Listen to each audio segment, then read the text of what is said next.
자, 여러분 요한계시록 6장에 우리가 접어들게 됩니다. 요한계시록의 구조를 여러분 잘 머릿속에 그리시고 따라오시면 좋겠는데요. 요한계시록 1장은 서론입니다. 2장과 3장은요 7교회에 대한 내용이 거의 기록이 되어 있고, 이어지는 4장, 5장은 지난 주간에 살펴보았던 것처럼 요한 사도가 목도했던 천상의 예배를 그리고 있습니다. 자, 이제 6장부터 16장까지가 세 개의 재앙이 시리즈로 계속 반복해서 맞물려 이어나오게 되는데요. 오늘 시작되는 7인의 심판, 그리고 7나팔의 심판, 7대접의 심판으로 구성되어 있는 것이 이 중간 부분의 구조, 그러니까 6장부터 16장까지의 구조입니다. 그 이후로는 바벨론의 멸망과 새 예루살렘과 새 땅에 관한 내용들이 17장부터 20장까지 또 22장까지 이어지는 것이 요한계시록을 구성하고 있는 큰 구조라고 이해하시면 되겠습니다.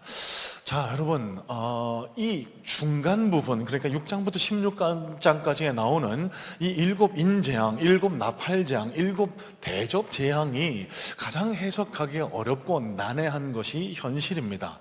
이 부분을 잘못 해석하는 것에 따라서 세대주의적인 종말론, 그러니까 예수님 곧 오신다, 우리가 그날을 준비해야 된다라는 그런 미혹에 빠지게 되기도 하고요.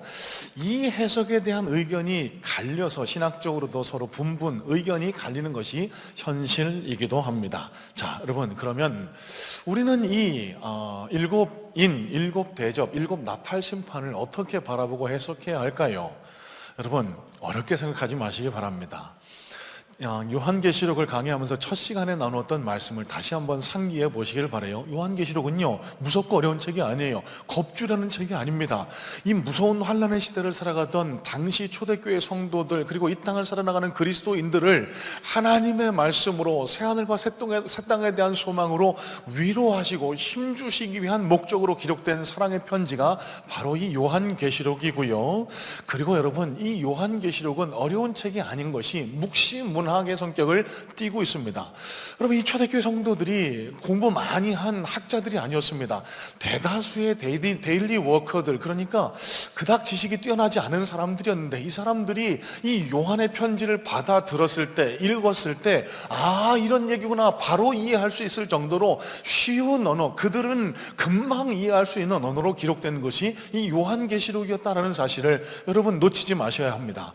여러분, 이 사실을, 이 해석의 틀을 다시 한번 머리와 심령 속에 품고, 오늘 조금은 난해하고 조금은 복잡하게 들릴지도 모르는 이 요한계시록 6장부터 이어지는 7인 심판에 대해서 바르고 건강하게 하나님의 뜻에 맞게 한번 이 말씀을 해석하고 받아들이는 그런 귀한 은혜가 우리 모든 성문의 성도님들에게 있기를 주님의 이름으로 소망하고 축복합니다. 자, 1절부터 살펴볼까요? 1절입니다.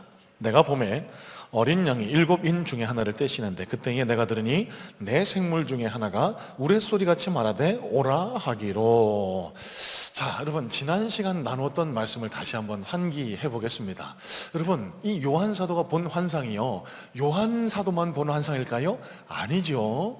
이 요한 사도가 본 안팎으로 쓰인 두루마리, 7인으로 봉인된 이 두루마리, 여러분, 구약의 에스겔 선지자가 본 그 환상의 내용을 바탕으로 했다라고 말씀을 나눴습니다. 여러분, 이 계시록을요 잘 해석하기 위해서는 성경 안에 내적 증거들을 잘 찾아보실 수 있어야 합니다. 여러분, 이 성경을, 계시록을 특히 읽으실 때요 느낌대로 읽으시면 곤란해요. 그러면 미혹에 빠지게 됩니다. 이 글을 읽어보니까 무섭다, 이런 느낌이 들었어요. 여러분, 그렇다고 해서 이 글이 과연 그런 내용일까요? 아니요. 성경 속에요 하나님은 여러 가지 장치들을 많이 곳곳에 숨겨두셨습니다. 이 성경의 내용을 통해서 이 성경, 요한 사도가 본 이 계시록의 내용이 요한 사도에게만 주어지지 않은 내용이라는 것을 우리는 금방 눈치챌 수 있게 됩니다. 자, 여러분, 이 앞선 계시록 5장에서 소개된 7인으로 봉인된 이 두루마기를 이 하나씩 떼가면서 재앙이 시작되고, 그러면서 7재앙, 7나팔, 7대접으로 이어지는 것이 요한계시록의 구조인데요, 지난 시간에 나누었던 말씀입니다. 여러분, 이 7인을 떼시는 분이 누구라고 말씀드렸죠? 예수 그리스도이십니다. 자, 여러분, 이 마태복음 24장에 보시면은요, 예수님께서 제자들에게 종말의 때에 일어날 환난에 대해서 이미 말씀해 주신 장면이 요한복음 24장에 기록이 됩니다. 자, 이 사실을 바탕으로 비추어 볼 때요, 이 일곱인 심판의 내용 중에 이 네 인을 떼는 장면은요, 24장 8절 말씀에 기록된 이 환난의 징조, 환난의 시작, 그리고 이어지는 큰 환난과 환난의 이후에 관한 부분들도 이 요한계시록에 반복돼서 비춰지고 있다라고 해석을 해보시면 되겠습니다. 자, 이어지는 2절 말씀도 살펴봅니다. 2절. 벌써부터 어려우세요? 복잡하세요? 복잡하게 생각하지 마시고요, 조금만 참고 말씀을 좀 쫓아오시면 하나님께서 우리에게 어떤 말씀을 전하기 원하실지를 곧 이해하게 되실 줄로 압니다. 자, 2절입니다. 이에 내가 보니 흰 말이 있는데 그 탄자가 활을 가졌고 면류관을 받고 나아가서 이기고 또 이기려고 하더라. 자, 여러분, 이제 드디어 어린 양 예수 그리스도가 인을 떼기 시작하십니다. 하나하나씩 뗄 때마다 재앙이 하나씩 등장합니다. 여러분, 그런데 이 장면도 구약의 어떤 한 장면을 떠올리게 돼요. 여러분, 성경 많이 읽으신 분들은 아실 겁니다. 이 장면과 똑같은 장면이 기록된 구약의 내용이 있는데요, 바로 스갈에서, 그 스갈의 환상 속에서도요, 네 생물, 네 말이 등장하고요, 그러면서 재앙이 하나씩 등장하는 것을 우리는 볼 수가 있습니다. 자, 그러면 첫 인을 뗐을 때 나타나는 활을 든 흰 말 탄자는 뭘 가리킬까? 자, 여러분, 계시록 저 뒤에 가시면은요, 19장 말씀에 흰 말을 타신 예수님이 정복자로 등장하시는 장면이 기록이 됩니다. 그러다 보니까요, 많은 분들이 이분이구나, 이 계시록 6장에 흰말 탄 이 사람이 저 19장에 나오는 예수 그리스도시구나 라고 착각하실 수 있어요. 여러분, 아닙니다. 그건 잘못된 해석이에요. 여러분, 거기서부터 잘못 해석하시면 계시록을 완전히 잘못 읽고 잘못 해석해서 이상한 데로 빠질 우려가 있습니다. 여러분, 여기 흰말 탄 자, 활을 든 자는요, 이기려고 하는 자는요, 그리스도가 아니세요. 예수님이 아니세요. 적그리스도입니다. 자, 왜 그럴까요? 여러분, 오늘 본문을 열 때 이 계시록의 6장을 시작을 예수님이 인을 떼시면서 시작했다고 말씀을 드렸죠. 그런데 인을 떼자마자 등장하는 등장인물이 예수님이시다? 뭔가 문맥에 맞지 않습니다. 그렇죠? 또 내 생물이 오라라고 명령하고 있잖아요. 예수님이 그 내 생물, 그 피조물의 명령을 받아서 나타나실까요? 그것도 좀 어색합니다. 자, 그리고 이기려고 하더라. 여러분, 예수님이 이기신 분이지, 이미 승리하신 분이지, 이기려고 노력한 분, 헬라어 살펴보니까 니카고라는 단어를 현재 분사형으로 사용합니다. 그러니까 계속해서 이기려고 노력하는 듯한 인상을 주거든요. 예수님은 그런 분이 아니에요. 또 여기 6장에 면류관이라고 표현된 이 단어는요, 스테파노스, 그러니까 열심히 어떤 경기를 뛰어서 얻는 스테파노스가 쓰였지, 저 뒤에 요한계시록 19장 11절에 예수님을 가리킬 때 그분이 쓰신 면류관은 디아데마, 그러니까 왕이 쓰는 면류관, 왕관을 그렇게 기록했다라는 점에서 19장의 예수님과 여기 6장의 흰말 탄자는 완전히 다른 존재라는 사실을 여러분, 우리는 깨달을 수 있습니다. 자, 그러면 여기 흰말을 탄 활 가진 사람은 누구일까? 여러분, 마태복음 24장에 비춰서 한번 해석을 해보겠습니다. 예수님께서는요, 종말에 이런 징조들이 나타날 거라고 제자들에게 말씀하셨어요. 거짓 그리스도의 미혹, 난리와 기근, 지진, 박해가 있을 거라고 말씀하십니다. 자, 그러면 제일 먼저 예수님이 종말의 징조로 말씀하신 것이 거짓 그리스도의 미혹이에요. 자, 그러면 여기 흰말을 타고 등장한 활든 자는 우리를 속여서 그리스도께서부터 벗어나게 만드는 미혹하는 자, 거짓 영을 지닌 자라고 우리는 해석해 볼 수 있습니다. 자, 여러분, 계시록을 읽으실 때 중요한 해석의 틀이 또 하나 있습니다. 여러분, 요한사도를 통해 보여주신 이 계시록의 내용이 요한사도 전에 역사적인 일, 그러니까 유대인들에게 해당되는 그런 과거적인 사건을 기록한 내용일까요? 아니면 두 번째, 이 요한사도 시대를 살고 있던 초대교회 성도를 겨냥하고 기록된 말씀일까? 세 번째, 앞으로 올 사람들, 미래 사람들이 보라고 참고해서 기록된 말씀일까요? 맞춰보실래요? 도대체 무슨 말인지 잘 모르시겠죠? 여러분, 복음주의 안에서는요, 세 가지 해석 다 용인이 됩니다. 다 그럴듯한 설득력을 갖추고 있습니다. 하지만 저희 교회 그리고 개혁주의에서 바라보는 입장은요, already and not yet, 그러니까 이 말씀 요한계시록은 당시 험악한 도미티안 황제 박해를 대면하고 있던 초대교회 그리스도인들을 향해서 쓰여진 편지라는 사실, 또 앞으로 종말의 때를 살아가는, 여러분 초림 예수님과 재림 예수 사이를 다 종말이라고 말씀을 드렸습니다. 그러면 이 땅을 살아나가는 그리스도인들이 이 글을 읽고 이 종말의 때를 어떻게 살아나가는 것이 지혜로운 그리스도인의 태도인지를 깨달으라는 현재 시점과 미래 시점을 바라보고 기록한 글이라는 사실, 이런 관점에서 이 요한계시록을 해석하는 것이 건강하고 바른 해석이라고 믿습니다. 자, 그러면 여러분, 여기 미혹하는 영, 거짓 선지자는 누굴 가리킬까요? 여러분, 초대교회에도요 7교회를 나누면서 말씀드렸죠. 라오디게아 교회, 사대 교회에 여러 거짓 선지자들이 나타납니다. 발람과 발락의 교훈을 가르치는 자들, 이세벨의 교훈을 가르치는 자들, 적당히 믿어라. 뭐로 그렇게 생명을 버리면서까지 예수를 믿냐? 적당히 섞여 살고 죄도 지으면서 살고 그러면 되지. 여러분, 이런 거짓 영들의 미혹에 넘어가지 말라는 겁니다. 또 종말의 때가 다가오면 다가올수록 이런 미혹하는 영들이 계속 나타날 거라고 우리에게 경고하시는 말씀이에요. 신천지, 이만희, 구원파의 장길자, JMS 등등등등 미혹하는 영들이 앞으로 가면 갈수록 더 많아질 거라는 사실입니다. 이런 미혹하는 영들에 대항해서 하나님 말씀의 터전 위에 굳건하게 서라라고, 이 재앙의 의미를 바로 파악하라고 하나님 우리에게 그렇게 요청하고 계시는 거예요. 자, 두 번째 말씀. 두 번째 인이 떼어질 때 역시 첫 번째 인이 떼어질 때와 동일한 현상을 보이고 있습니다. 어린 양이 둘째 인을 떼시니까요, 둘째 생물이 오랄하게 모여치었고, 그러자 이번엔 붉은 말이 나옵니다. 자, 여러분, 여기 붉은 말은요 전쟁을 가리킵니다. 그런데 여러분, 이 전쟁에 관한 인을 떼시고 재앙을 나타내실 때 우리가 기억해야 할 중요한 내용이 있습니다.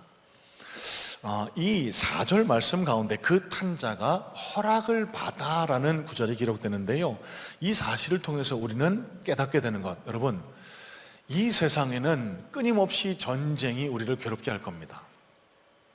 실제 이 초대교회 당시, 이 요한계시록이 기록될 당시를 주후 80년대로 보고 있거든요. 이 당시에도 크고 작은 전쟁이 있었습니다.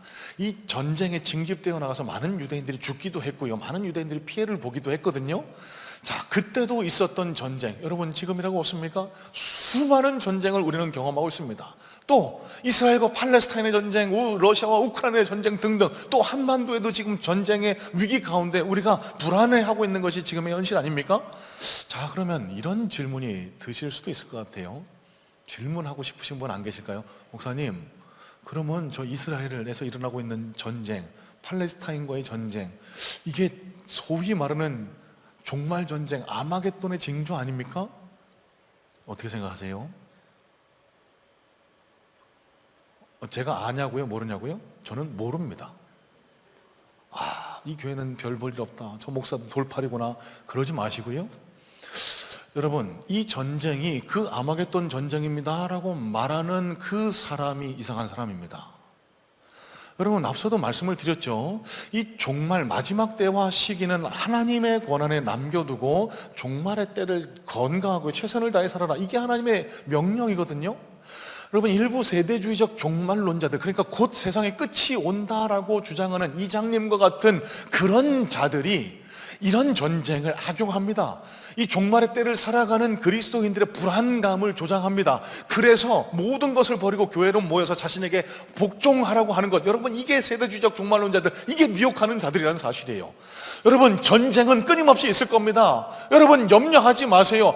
여러분, 오늘 말씀을 통해 우리가 또 한 번 확인할 수 있는 것은 그 모든 전쟁은 주님의 주권 아래 있고요, 주님이 시작하신 전쟁 하나님이 멈추게 하시면 멈추게 될 것이고, 하나님이 막고 계시면 그 전쟁은 시작도 안 될 거라는 사실입니다. 그러면 저와 여러분들이 해야 할 역할이 있습니다. 여러분, 우리가 뭘 해야겠죠? 기도해야 합니다. 하나님, 저 멀리 이스라엘에서, 러시아에서, 우크라이나 땅에서 벌어지는 전쟁이 하나님의 주권 안에 속히 종식되게 도와주옵소서. 그리고 이 한반도에도 전쟁이 아니라 평화가 깃들 수 있도록 하나님, 이 땅 가운데 하나님의 은혜를 허락하여 주옵소서. 기도하는 것이 건강한 그리스도인의 태도라는 사실이에요. 자, 셋째 인입니다. 5절 말씀. 셋째 인을 떼실 때에 내가 들으니 셋째 생물이 말하되 오라 하기로 내가 보니 검은 말이 나오는데 그 탄 자가 손에 저울을 가졌더라. 자, 여러분, 여기 검은 말 탄 자가 손에 든 저울은요, 경제 활동을 의미합니다. 이 곡식이나 어떤 물건을 달아서 사고 팔고 하던 그런 의미에서 이 저울은요, 경제 활동을 의미한다라고 볼 수 있거든요. 자, 여러분, 앞서 7교회를 살펴보면서 말씀 나눴죠. 여러분, 초대교회를 살아가는 그 그리스도인들에게 극심한 경제적인 박해가 있었습니다. 이 로마 황제에게 충성하고 그 절을 해야만 받을 수 있는, 가입될 수 있는 길드 제외됐기 때문에 여러분, 경제 활동을 제대로 할 수 없어요. 아무 때나 군인이 쳐들어와서 자기 집안 가선을 털어갑니다. 여러분, 예수 믿는 사람들이 예수 믿는다는 것 때문에 경제적인 불이익을 당하는 것은 예전에도 그렇고 앞으로도 더해 갈 겁니다. 그리고 이 세상은요, 점점 잘 사라지는 것 같지만 경제적인 불이익과 불평등은 점점 더 심화될 거라는 사실을 오늘 이 말씀을 통해서 우리는 다시 한번 확인하게 됩니다. 여러분, 실제로 이 코로나19를 지나면서 이 자산가들, 많이 가진 분들은 그 자산의 가치를 몇 배로 더 불렸지만 이 세계적 유수의 기업들, 구글, 테슬라 이런 기업들은 코로나19를 거치면서 그 자산 가치가 거의 2배 이상, 3배 이렇게 막 급등을 했다라고 하더라고요. 지금도 마찬가지 아닙니까? 자영업 하시는 분들 자리도 많이 앉아 계시는데 여러분, 새벽부터 밤늦게까지 열심히 일을 하지만 여러분, 정당한 보상을 가져가기 얼마나 힘들어요. 그런데 일부 플랫폼 기업들, 이 배민, 쿠팡, 저도 종종 시켜 먹긴 합니다만 이런 기업들은 점점 매년 몇천억씩의 적자를 가져가는, 그게 지금 종말의 현상 아닙니까? 이 경제적인 불평등이 심화돼 간다. 여러분, 종말의 징조라고 우리가 볼 수 있는 거예요. 자, 하지만 여러분, 이 말씀 가운데도 소망이 있습니다. 하나님이요, 감람류와 포도주는 해치지 말라라고 명령하십니다. 여러분, 이 말씀의 의미는 좀 깊이 들어가면 더 깊은 의미를 발견할 수 있겠지만 이 감람류와 포도주는 제단 위에 쓰이는 그런 물질들이었습니다. 그러니까 당신의 백성들은 하나님이 보호하시겠다라는 의미로도 해석이 되고요, 아무리 기근이 있고 아무리 경제적으로 어려워져도 하나님께서 그 피할 길을 내신다라는 의미로도 우리는 해석을 해볼 수가 있겠습니다. 자, 넷째 인입니다. 7절로 8절.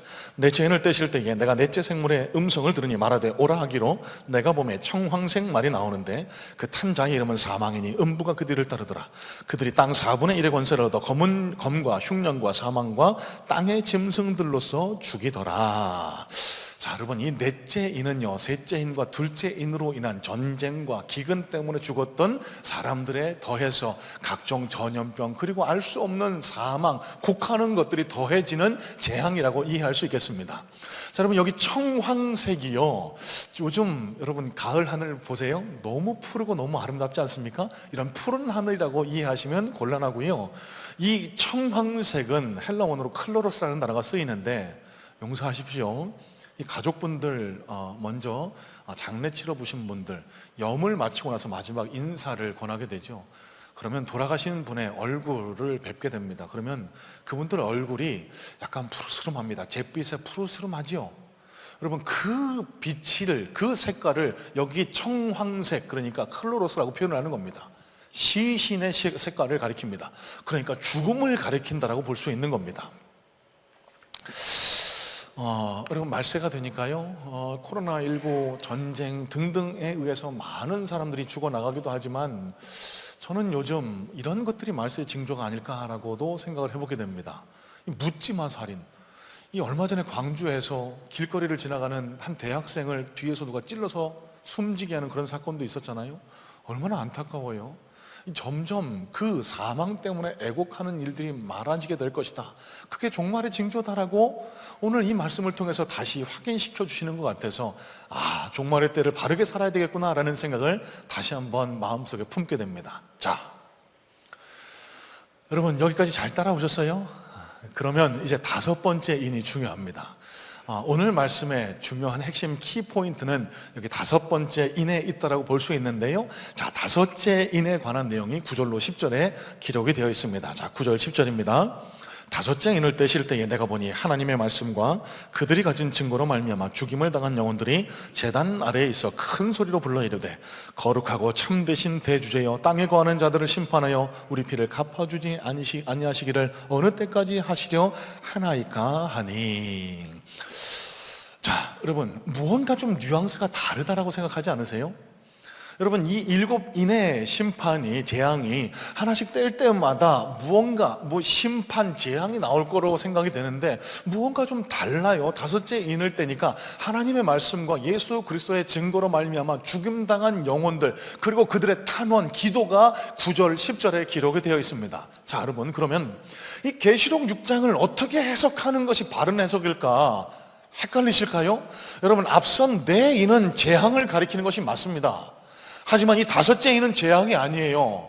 예수 믿으면 무조건 다 죽는다, 무조건 다 억울한 죽음을 당한다, 이렇게 해석하시면 잘못된 해석으로 빠지는 겁니다. 이 네 가지 재앙으로 인한 결과가 이 다섯째 인 심판으로 드러나게 되는 겁니다. 자, 한번 다이어그램을 제가 한번 그려봤는데요. 그림 한번 보여주시겠습니까? 그러니까 첫째 심판 활, 둘째 심판 칼, 셋째 심판 저울, 넷째 심판 사망, 이것들로 인한 결과가 죽임당한 어린 양. 그러니까 여러분, 이 죽임당한 어린 양의 대상을 이 땅에 대다수의 그런 사람들, 그렇게 해석하시면 곤란하고요. 단서가 있습니다. 하나님의 말씀과 예수 그리스도의 증거로 죽임당한 어린 양이라고 성경은 기록을 합니다. 그러면 누굴까요? 예수 잘 믿어보겠다라고 열심히 신앙생활 하다가 이런 재난을 당한 자, 이 초대교회에도 이게 배반하지 않고 변절하지 않고 열심히 주님을 쫓았던 자들, 그래서 순교하고 그래서 핍박받았던 자들, 그런 자들을 가리켜서 죽임당한 어린 영혼들이라고 표현하고 있는 거예요. 자, 여러분, 여기 죽임당한 영혼들이 활, 그러니까 미혹하는 영들의 재앙, 칼, 전쟁과 각종 재난에 의한 사망, 또 저울, 경제적인 핍박, 그리고 여러 가지 사망, 환난 등을 가리킨다라고 말씀을 드렸는데요. 자, 여러분, 그러면 이 대상들을 가리켜서 저는 이 도미티안 황제의 핍박을 받고 있는 초대교회 성도들이라고 1차적으로 해석한다라는 말씀을 드렸습니다. 여러분, 실제로 이 당시에는 도미티안 황제에게 무시무시한 기독교 박해 때문에 수많은 이들이 이런 재앙들을 견뎌내야만 했다라고 우리 성경에 포함되지 않는 외경 혹은 역사적인 사실을 통해 우리는 확인해 볼 수가 있습니다. 자, 그러면 이 요한계시록 6장의 이 내용은 이 당시를 살아가는 사람들만을 향해서 주신 말씀입니까? 그렇지는 않습니다. 1차적인 대상은 그 당시를 살아가던 초대교회 그리스도인들이지만 종말의 때를 살아가는 저와 여러분 같은 이 땅의 그리스도인들 모두에게 적용되는 말씀이라고도 말씀을 드렸습니다. 자, 단 한 가지 조심해야 될 것, 이 글이, 이 요한을 통한 이 계시의 내용이 먼 훗날 장차 있을 어떤 한 시점에 있을 일이라고 생각하고 가정하고 해석하면요, 그게 바로 세대주의적 종말론, 그러니까 곧 어떤 심판이 만다, 이런 징조, 이런 사건이 일어날 것이다, 이런 잘못된 해석에 빠질 수 있다는 거, 이거 주의하면서 이 성경을 읽으셔야 된다는 거예요. 자, 묵시 문학의 특징도 다시 한번 여러분 상기시켜 드립니다. 여러분, 이 당시 그리스도인들이 높은 지식을 가진 사람들이 아니라고 말씀을 드렸죠. 이 글을 읽으면 이게 이 얘기구나 바로 알아들을 수 있었습니다. 지금이야 우리가 이 책을 봐도, 이 계시록을 읽어도 이게 도대체 무슨 말이지 헷갈리는데요. 여러분, 이 당시 계시록을 함께 읽었던 그리스도인, 초대교회 그리스도인들은요, 그 말이구나, 요한 사도가 이 말이 하고 싶으셨구나, 바로 알아들을 수 있을 정도로 기록된 글이 바로 이 요한계시록이라는 거예요. 자, 그러면 이 9절로 10절의 말씀도 우리가 어렵게 해석할 필요가 없습니다. 이 초대교회 성도들의 입장에서 그들의 눈으로 이 글을 바라보면 이 글이 더 자세하게 잘 풀리게 되는 거예요. 자, 여러분, 이 맥락을 가지고 9절을 다시 한번 보실래요? 다섯 인을 떼실 때에 내가 보니 하나님의 말씀과 그들이 가진 증거로 말미암아 죽임을 당한 영혼들이 제단 아래에 있어. 자, 이게 누구를 가리킬까? 여러분, 하나님은요, 이 성경 속의 계시록을 해석할 여러 가지 안전장치들을 마련해 놓으셨다라고 그렇게 말씀을 드렸죠. 여러분, 이 구절, 하나님의 말씀과 예수 그리스도의 증거라는 이 구절이 또 등장하는 장면이 있습니다. 계시록을 시작하면서 요한 사도가 두 차례 반복해서 강조하는데요, 계시록 1장 2절을 한번 살펴보죠. 1장 2절입니다. 요한은 하나님의 말씀과 예수 그리스도의 증거, 곧 자기가 본 것을 다 증언하였느니라. 하나님의 말씀과 예수 그리스도의 증거 등장하죠. 자, 또 저 뒤에 9절입니다. 계시록 1장 9절. 나 요한은 너희 형제요 예수의 환난과 나라와 참염에 동참하는 자라. 하나님의 말씀과 예수를 증언하였으므로 말미암아 밤모라 하는 섬에 있었더니. 여러분, 여기 또 등장합니다. 하나님의 말씀과 예수를 증거하였으므로 말미암아 밤모라 하는 섬에 있었으니. 여러분, 그럼 이게 뭘 가리키는 거죠? 여기 죽임당한 영혼들은 아무나를 가리키는 게 아니라는 거예요. 사도 요한처럼 하나님의 말씀을 지키려고 예수 그리스도를 증거하는 삶을 살다가 로마로부터 핍박받고 갖은 박해와 환난을 당해서 이 땅 가운데 고난 앞에 직면해 있는 사람들, 그들의 마음, 그들의 영혼, 그들의 삶을 가리키는 것이 여기 죽음당한 영혼들이라는 겁니다. 자, 이어지는 말씀도 보죠. 여러분, 그들이 가진 증거가, 그 죽임을 당한 영혼들이 제단 아래에 있다라고 표현을 합니다. 자, 그러면 이건 과연 무슨 의미를 가지고 있을까요? 그러면 그 죽임 당한 영혼들, 지금 내가 받는 핍박, 내가 대면하고 있는 환난, 내가 대면하고 있는 이 차별, 불평등, 이런 것들이 제단 아래, 그러니까 쓸모없다고 그냥 버리는 쓰레기 같은 것이라고 하나님 보시는 걸까? 여러분, 절대 그렇지 않습니다. 여러분, 이 초대교회 성도들은요, 이 제단 아래에 있다라는 이 표현을 통해서 바로 구약성경의 어떤 한 장면을 떠올렸을 겁니다.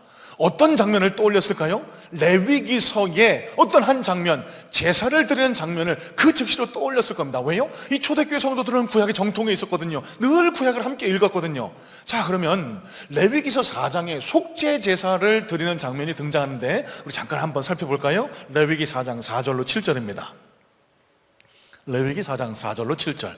그 수송아지를 회막문 여호와 앞으로 끌어다가 그 수송아지의 머리에 안수하고 그것을 여호와 앞에서 잡을 것이요, 기름 부음을 받은 제사장은 그 수송아지의 피를 가지고 회막에 들어가서 그 제사장이 손가락에 그 피를 찍어 여호와 앞 곧 성소의 휘장 앞에 7번 뿌릴 것이며, 제사장은 또 그 피를 여호와 앞 곧 회막 안 향단 뿔들에 바르고 그 송아지의 피 전부를 회막문 앞 번제단 밑에 쏟을 것이며. 여러분, 여기 보여주고 있는 장면이 속죄제사, 지금 우리가 드리고 있는 예배를 표방하고 있는 구약의 예배였습니다.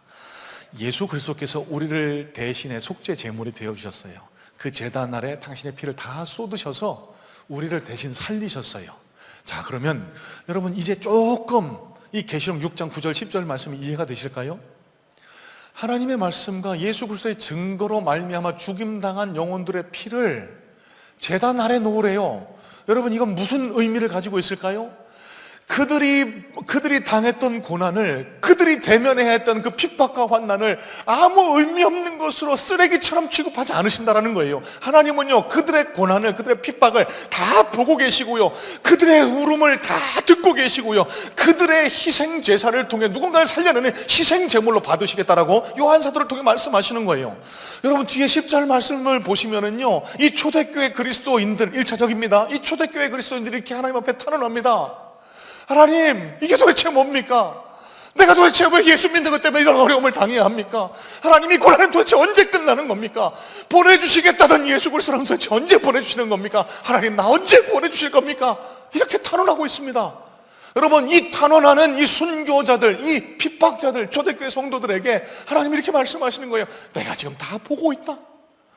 너희가 흘리는 희생, 너희가 지금 당하는 고난 내가 다 보고 있고, 너희가 당하는 그 고난으로 말미암아 누군가가 다시 주께로 돌아와 하나님 나라의 백성으로 들어오는 그 생명권의 역사가 일어나게 될 것이다. 여러분, 제가 무슨 근거로 이런 말씀을 드릴까요? 여러분, 레위기 제사, 방금 읽었던 레위기 4장을 잘 살펴보시면은요, 속죄 제사라고 말씀을 드렸습니다. 자기 죄가 전가되는 거예요. 자기 죄를 사해지는 예배를 드리는 겁니다. 제물을 누가 끌고 옵니다. 그리고서는 안수합니다. 누가 안수하죠? 여러분, 흔히들 레위기의 제사를 제사장에게 무언가를 갖다 맡기면 다 끝나는 걸로 착각하시는데 그렇지 않아요. 레위기 4장 잘 읽어보세요. 제물을 가져온 사람이 안수합니다. 이게 무슨 의미일까요? 자기의 죄를 그 제물에게 넘겨주는 거예요. 그 전가시키는 겁니다. 그리고서는 그 제물을 누가 잡습니까? 제물을 가져온 사람이 하나님께 드리기 합당한 살코기만을 발라내는 거예요. 배를 갈라서 그 안에 내장들을 끄집어내고요, 피를 다 쏟아서 양동이에 담고요, 그 껍질을 벗겨서 제단 위에 올려놓게 됩니다. 그리고 그 피는 그 제단 아래 놓으라고 그렇게 가르치고 있는 거예요.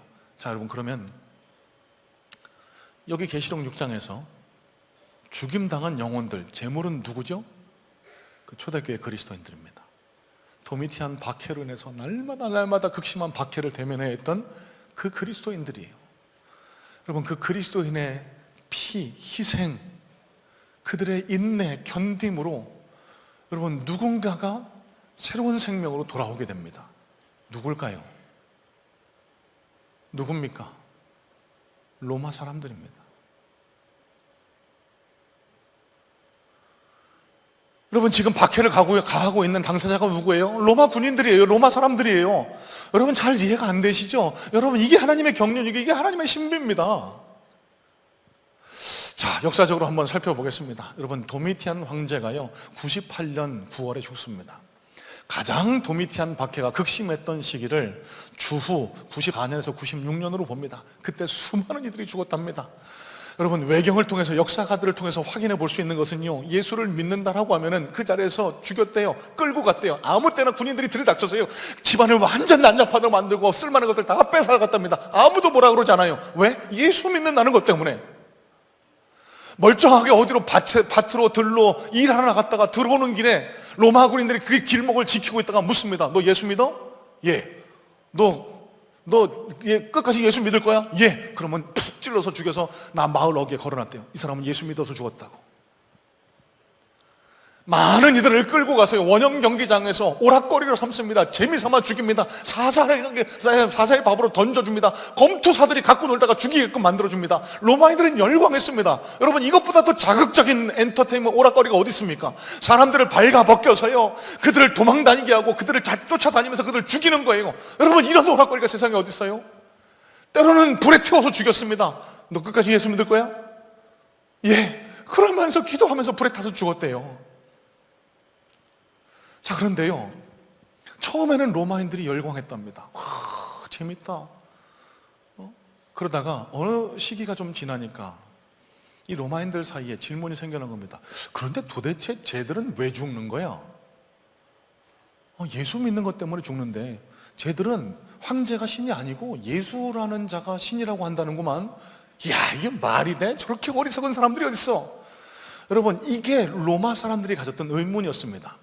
자, 그러다가 세월이 조금씩 흐르게 됩니다. 여러분, 용서하십시오. 이 로마가 1세기, 2세기 당시 로마는요, 음란이 극에 달했던 시대였더라고요. 그러니까 로마에 더 이상 처녀가 남아있지 않았다고 할 정도로 서로 통정과 간음이 횡행했고요. 그래서 이 당시에 공인됐던 법이 있습니다. 아이를 낳은 아내의 자녀를 아버지는요 8일 이내에 죽일지 살릴지를 결정할 수 있었다고 해요. 왜요? 이 아이가 내 자녀가 아니면 죽일 수 있었던 거예요. 그런 일이 흔했기 때문에. 자, 여러분, 그러다가 이 로마의 귀족과 왕족들 사이에서 이런 인식들이 퍼지기 시작했답니다. 야, 도대체 이 처녀를 찾아볼 수가 없구만. 누구랑 결혼시켜야 되지, 내 아들을? 그러다가 찾아낸 것이, 야, 이때 처녀들이 있대. 누구예요? 그리스도인의 자녀들, 그 딸들은 절대로 함부로 살지 않는데 그들 구별돼서 사는데, 그러면서 하나 둘씩 그리스도인의 딸들을 며느리 삼아가기 시작했답니다.